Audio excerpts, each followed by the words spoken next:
Om Swastiastu, salam dan bahagia Bapak Ibu Guru hebat. Perkenalkan, nama saya Gusti Ayu Putu Lucia Indrayani dari SD Negeri 3 Posanten, calon guru penggerak Angkatan 11 Kabupaten Jembrana, Bali. Pada video kali ini, saya akan menyampaikan kesimpulan dan refleksi saya tentang modul 1.1. Asas pendidikan menurut Ki Hajar Dewantara. Pendidikan dan pengajaran adalah dua hal yang berbeda. Pengajaran merupakan bagian dari pendidikan itu sendiri. Pengajaran merupakan proses pendidikan dalam memberi ilmu untuk kecakapan hidup anak secara lahir dan batin.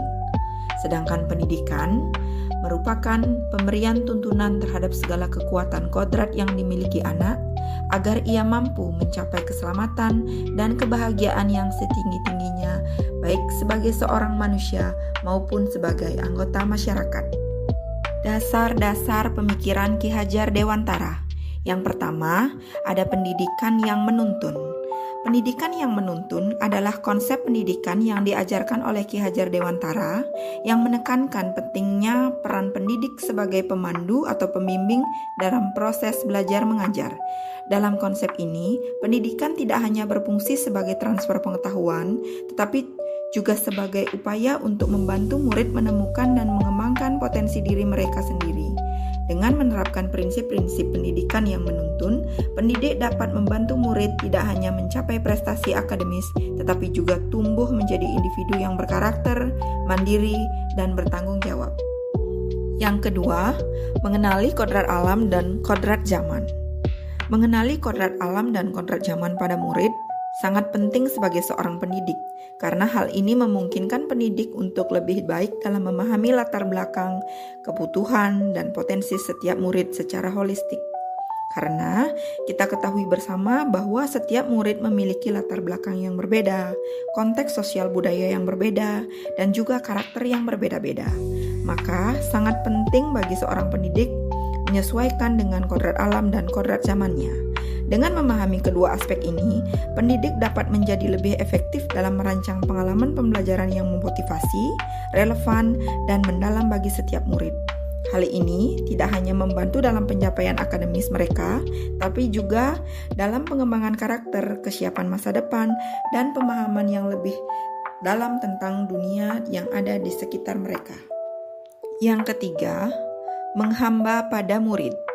Prinsip ini menekankan pentingnya peran pendidik untuk melayani kebutuhan murid dan mengutamakan kepentingan mereka dalam proses pendidikan. Dengan menghamba kepada murid, pendidik diharapkan dapat menciptakan suasana pendidikan yang demokratis dan humanis, di mana murid merasa dihargai dan didukung dalam mengembangkan potensi mereka secara optimal. Prinsip ini sangat sejalan dengan visi Ki Hajar Dewantara dalam menciptakan pendidikan yang memerdekakan dan memanusiakan manusia. Selanjutnya, pendidik ibarat petani. Perumpamaan ini menggambarkan peran dan tanggung jawab seorang pendidik dalam mendidik dan mengembangkan potensi murid-muridnya, seperti petani yang menanam, merawat, dan memanen tanaman. Pendidik juga memiliki tugas untuk menanamkan nilai-nilai, merawat perkembangan, dan memanen hasil dari proses pendidikan itu sendiri. Dengan analogi ini, kita dapat memahami bahwa tugas seorang pendidik bukan hanya mengajar, tetapi juga merawat dan membimbing murid-muridnya agar dapat tumbuh dan berkembang secara optimal, seperti seorang petani yang merawat tanamannya hingga berbuah. Selanjutnya, menerapkan konsep trilogi pendidikan. Konsep trilogi pendidikan adalah konsep pendidikan yang dikembangkan oleh Ki Hajar Dewantara yang menekankan 3 aspek penting dalam proses pendidikan. Yang pertama ada ingar sesung tulado, yang berarti di depan memberi teladan. Yang kedua ada ing madya mangun karse, yang berarti di tengah membangun semangat. Dan terakhir ada tut uri handayani, di belakang memberi dorongan. Selanjutnya ada kolaborasi trisentra pendidikan yang melibatkan keluarga, sekolah, dan juga masyarakat. Peran keluarga adalah dasar pertama pendidikan pada anak. Keluarga adalah tempat mereka mendapatkan nilai-nilai dasar, kebiasaan, dan juga etika. Orang tua sangat berperan penting sebagai pendidik utama dalam kehidupan anak-anak mereka. Kemudian yang kedua ada sekolah. Sekolah adalah pusat pendidikan formal di mana anak-anak menerima pendidikan akademis dan pengembangan karakternya. Yang terakhir ada masyarakat. Masyarakat berperan menyediakan lingkungan sosial yang mendukung di mana anak-anak belajar dan berkembang melalui interaksi dengan berbagai individu dan juga kelompok. Dengan kolaborasi yang erat antara keluarga, sekolah, dan juga masyarakat, pendidikan anak akan dapat lebih menyeluruh dan juga efektif, membantu mereka berkembang menjadi individu yang berkarakter, berpengetahuan, dan bertanggung jawab sosial. Konsep ini menekankan sinergi antara ketiga komponen ini untuk mencapai tujuan pendidikan yang lebih efektif dan holistik. Yang terakhir adalah penanaman pendidikan budi pekerti. Dasar-dasar pemikiran Ki Hajar Dewantara bermuara pada penanaman pendidikan budi pekerti. Penanaman pendidikan budi pekerti pada murid adalah upaya sistematis untuk mengembangkan karakter yang baik, moral, dan etika di dalam diri murid. Beberapa cara yang dapat untuk menanamkan pendidikan budi pekerti pada murid adalah dengan menjadi teladan bagi murid. Guru dan orang tua harus menjadi teladan yang baik bagi murid, memberikan sikap, perilaku, dan tindakan yang baik untuk dijadikan contoh nyata bagi murid agar dapat diikuti. Kemudian memberikan pembelajaran yang kontekstual yang sesuai dengan kehidupan sehari-hari sebagai bahan pembelajaran untuk mengajarkan nilai-nilai budi pekerti. Selanjutnya dapat dengan cara membiasakan murid untuk melakukan tindakan-tindakan positif dengan seperti contoh mengucapkan salam, berterima kasih, membantu teman ataupun menjaga kebersihan.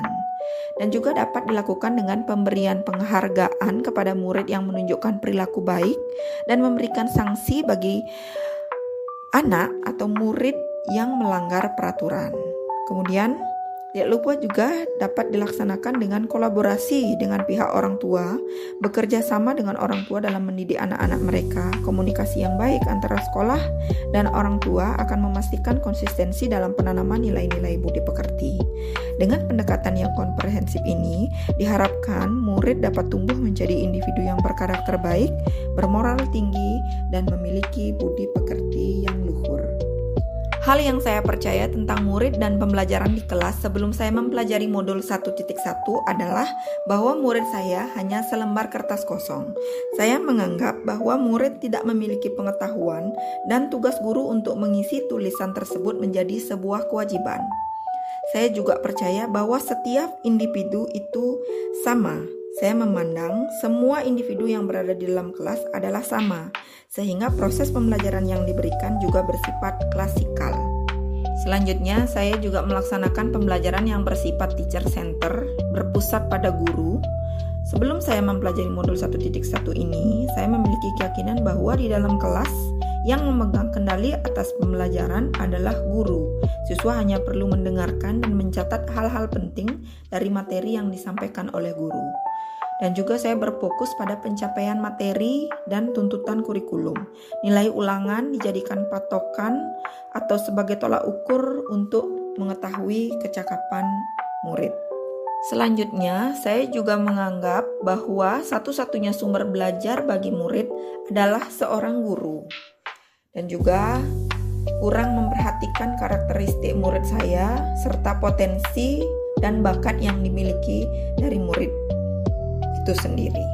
Namun, setelah saya mempelajari modul 1.1 dengan seksama, hal yang berubah dari pemikiran atau perilaku saya setelah mempelajari modul 1.1 adalah bahwa saya percaya murid adalah individu yang unik.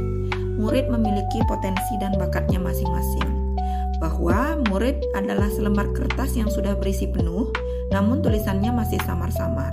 Sehingga kita sebagai seorang pendidik bertugas atau berkewajiban untuk menebalkan tulisan-tulisan tersebut. Melaksanakan pembelajaran yang berorientasi pada murid. Peran guru di sini adalah menuntun murid untuk berkembang sesuai dengan minat dan bakat yang dimilikinya, sehingga murid mengalami proses belajar yang mandiri dan juga merdeka. Selanjutnya, saya akan merancang pembelajaran sesuai dengan kebutuhan murid dengan tetap memperhatikan kodrat alam dan kodrat zamannya. Saya percaya bahwa guru bukanlah satu-satunya sumber belajar bagi murid. Murid dapat memanfaatkan berbagai sumber belajar yang ada sesuai dengan kodratnya. Murid dapat memanfaatkan lingkungan tempat mereka berada dan juga dapat memanfaatkan teknologi sebagai sumber belajarnya. Adapun hal-hal yang dapat segera saya terapkan lebih baik agar kelas saya mencerminkan pemikiran Ki Hajar Dewantara, yakni menciptakan pembelajaran yang menyenangkan dan bermakna bagi murid dengan memperhatikan kekuatan kodrat yang dimilikinya, menuntun murid untuk berkembang melalui pembelajaran berdiferensiasi, dan juga mengidentifikasi kebutuhan belajar dari masing-masing murid dengan melakukan asesmen diagnostik, dan juga tidak kalah penting untuk menanamkan pendidikan budi pekerti agar murid tumbuh dengan karakter yang kuat dan bermoral tinggi. Adapun kesimpulan yang dapat saya sampaikan, yang pertama, bahwa pendidikan dan pengajaran sejatinya bertujuan untuk menuntun anak sesuai dengan kekuatan kodrat yang dimilikinya, yaitu sesuai dengan minat dan bakatnya. Yang kedua, pendidikan yang relevan dengan pemikiran Ki Hajar Dewantara adalah pendidikan yang memberikan kemerdekaan belajar pada anak, serta guru yang menghamba pada anak.